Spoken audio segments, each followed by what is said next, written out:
नमस्कार, मैं हूं आपके साथ अनुष्का और आप देख रहे हैं आरआर पत्रिका TV. Jaipur doctor Ambedkar memorial welfare society की मीटिंग अध्यक्ष बनवारी लाल बेरवा की अध्यक्षता में तलवारिया मैरिज गार्डन महेश नगर जयपुर में संपन्न हुई। मीटिंग में प्रदेश भर से वेलफेयर सोसाइटी के सदस्य और पदाधिकारियों ने भाग लिया। सोसाइटी के फाउंडर, मेंबर, संरक्षक सदस्य, पूर्व अध्यक्ष, कार्यकारिणी सदस्य सहित समाजों में प्रमुख व्यक्तियों ने भाग लिया। मीटिंग में विधान के अनुसार वरिष्ठ उपाध्यक्ष बनवारी लाल बैरवा को सर्वसहमति से अध्यक्ष पद पर पदभार ग्रहण करवाया गया, जिसका सभी ने समर्थन किया। मंच संचालन दयानंद सगरवाल, कोषाध्यक्ष अम्बेडकर वेलफेयर सोसाइटी ने किया। श्री जसवंत संपत राम जी उनको अध्यक्ष पद का सेवारत करने की कार्रवाई उन्होंने की। यहाँ ये बात उल्लेखनीय है कि 14 जो हमारी कार्य समिति की बैठक है उसके लिए विधान में प्रावधान है कि कम से कम 1 वीक का नोटिस होना चाहिए और उस नोटिस में जो विषय वस्तु है वो उसमें बताई जानी चाहिए। एजेंडा का आइटम होना चाहिए कि हम किस विषय के लिए बैठक कर रहे हैं और कोई बहुत महत्वपूर्ण मसला हो तो अध्यक्ष की अनुमति से वो उठाया भी जाता है। लेकिन 14 तारीख को जो 19 तारीख के लिए सूचना जारी की गई थी वो सिर्फ 5 दिन के अंतराल के अंदर ही ताबड़तोड़ वो जारी की गई। तो एक तो वो जो सूचना है मीटिंग की वो अवैध है। दूसरा, उस मीटिंग से पहले 2 दिन पहले उपाध्यक्ष पद पर जो जसवंत संपत राम जी को नामित किया गया वो विधान के अनुसार उसको उसका सेवारत नहीं किया गया। एक सूची में से एक नाम हटाया और उसमें दूसरा नाम जोड़ा और उसको जारी कर दिया गया। उसके बाद में जब अध्यक्ष साहब ने ये घोषणा कर दी कि मैंने इस्तीफा दे दिया है तो उनकी अध्यक्षता में किसी भी तरह की मीटिंग, कार्य समिति की मीटिंग है वो नहीं हो सकती थी। सिर्फ उस मीटिंग को स्थगित करके और 1 वीक का नोटिस देकर और अध्यक्ष साहब के इस्तीफे का और उनकी जगह कार्यभार जिसको भी देना है उसके बारे में कार्य समिति की बैठक होनी चाहिए, लेकिन ऐसा नहीं किया गया। तो वो जो बैठक है वो भी एक तरह से अवैध हो गई और उसके अंदर जो विषय, चूंकि अध्यक्ष संस्था का सर्वोपरि पद होता है और सर्वाधिकार प्राप्त पद होता है और वेलफेयर सोसाइटी के 70,000 लोगों ने अध्यक्ष को चुना था, तो इस तरह से कोई एक व्यक्ति के द्वारा यदि किसी का अवैधानिक पद से सेवारत कर दिया जाए तो वो संस्था के हित में नहीं है।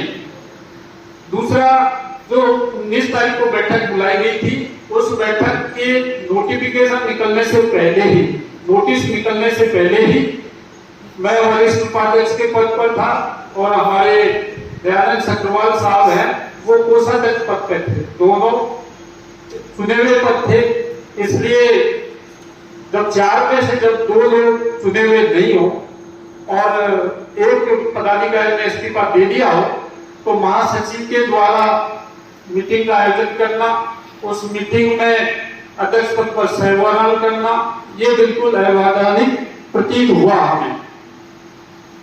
और इसके बाद सोशल मीडिया पर आई, जिसके फलस्वरूप हमारे जो वरिष्ठ जन हैं, संस्था के पूर्व अध्यक्ष, संरक्षक और सलाहकार मंडल के जो हमारे सदस्य हैं, उन्होंने ये ऐसी आवश्यकता महसूस की कि सलाहकार मंडल की एक बैठक बुलाई जाए और उस बैठक में इस अध्यक्ष पद के बारे में चर्चा हो और फिर आगे कार्रवाई हो। तो 26 तारीख को वो बैठक का आयोजन किया। उस बैठक के आयोजन में भी कई अड़चनें लगाई गई, लेकिन उसके बावजूद वो बैठक हुई और कम से कम 150 से ऊपर जो हमारे संरक्षक सदस्य, सलाहकार मंडल के जो सदस्य और पूर्व अध्यक्ष और पूर्व पदाधिकारी उस बैठक में मौजूद थे। हमारे सभी सदस्यों ने चर्चा करने के बाद में मुझे ये निर्देश दिया कि सलाहकार मंडल की सलाह है कि आप अध्यक्ष पद का कार्यभार ग्रहण करें। एक तो जो जसवंत संपत राम जी को नामित हैं तो आप ये कार्य ग्रहण करें। मुझे पूरे सलाहकार मंडल ने वहाँ अध्यक्ष पद पर कार्य ग्रहण करवाया। कार्य ग्रहण करवाने के साथ ही जो जसवंत संपत राम जी को अध्यक्ष के पद पर सेवारत किया गया था उसको मैंने अपने हस्ताक्षरों से निरस्त कर दिया और एक अध्यक्ष के रूप में मैंने अपनी कार्रवाई को शुरू कर दिया। इस बीच पत्र व्यवहार, सोशल मीडिया पर वाद विवाद ये काफी कुछ चला।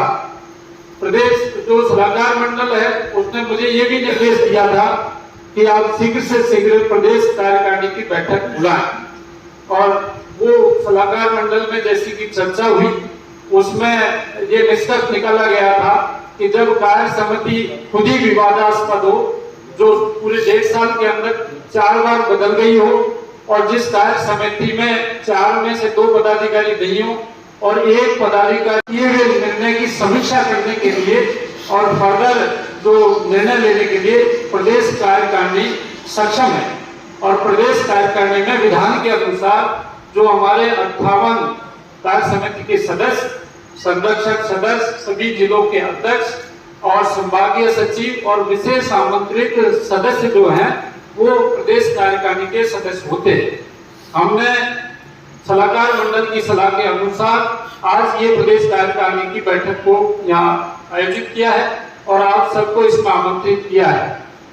सोशल मीडिया पर आप लोगों ने देखा है कि ये आज की जो बैठक है, ये बैठक अंबेडकर वेलफेयर सोसाइटी के प्रांगण में होनी थी, लेकिन हमारे जो महासचिव हैं जीएल वर्मा जी, उन्होंने इस बैठक के आयोजन में अड़चन पैदा की और मैं जब वहाँ गया वेलफेयर सोसाइटी तो उन्होंने अध्यक्ष का जो चैम्बर है उसको बंद कर रखा था। जब उनसे पूछा गया तो उन्होंने कहा कि जो अध्यक्ष साहब हैं जसवंत संपत राम जी हमारे अध्यक्ष हैं, वो ताला बंद करके चाबी अपने पास ले गए।